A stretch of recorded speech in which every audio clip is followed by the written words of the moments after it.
Thank you, Mr. Chairman, again, and Director Panos, thanks again for being here and representing the rural perspective on a topic that's usually associated, obviously, with larger urban areas. And your testimony highlighted rural disadvantaged communities are often simply looking to get connected in the first place, as opposed to the many urban examples that are looking to reconnect.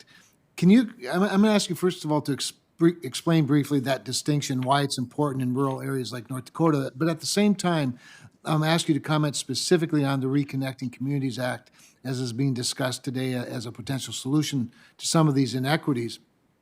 And based on the parameters within the bill that I know you've read and from your time in North Dakota and Wyoming, can you think of any examples of projects that would have qualified for the construction grants as designed in this bill? Chairman Cardin, Senator Cramer, thank you so much for the question, and by the way, for this opportunity. You know, in states like North Dakota, the connection to school and healthcare or job is unlikely to be, traversed by a short bus ride or walking. What many in metro areas would call long distances are frequently involved in day-to-day travel here in rural states.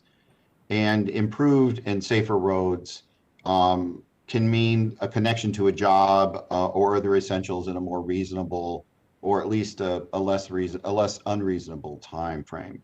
Improved roads help farmers get our crops to the grain elevators, more efficiently and safely. And to answer the second part of your question, based on my reading of the Reconnecting Community Acts, I can't recall any projects in either Wyoming or North Dakota that would qualify for it in its current form. Although applicability may be unlikely, a close review of the specific facts, I think, will be appropriate at a time when the grant program's put together.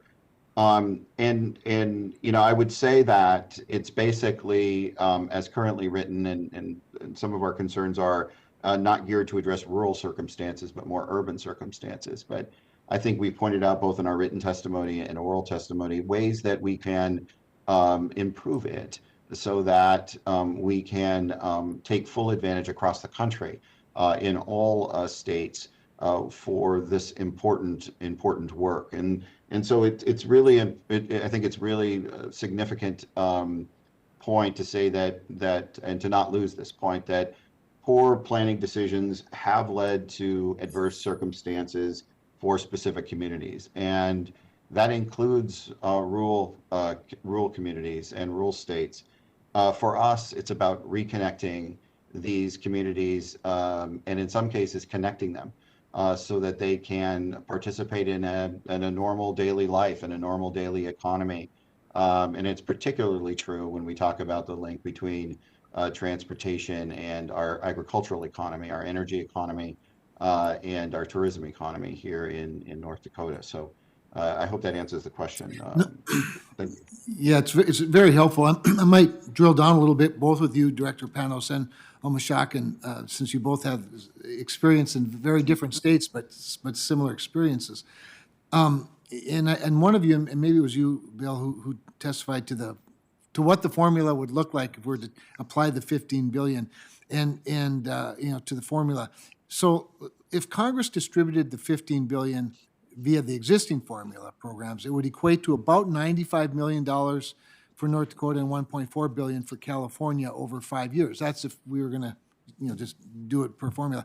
So for planning and budgetary certainty, would you prefer, and I'd ask Director Omashak first and then Director Panos, would you prefer guaranteed and increased funding?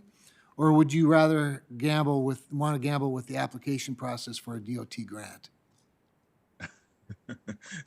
Did you, Senator Cramer? No spin there, sir. No.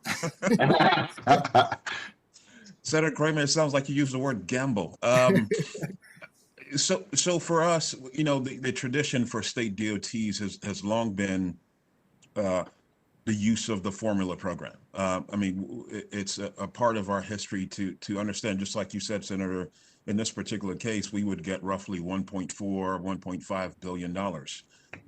But we don't mind taking advantage of a competitive grant program. we have been successful in the past in programs like the Tiger program or Infra program, the various programs that have come out of USDOT. The state of California has been very competitive in those programs to be able to still bring money into the state. So we will be prepared either way, whether it be a formula type of program where we would be guaranteed over $1 billion, or a grant program.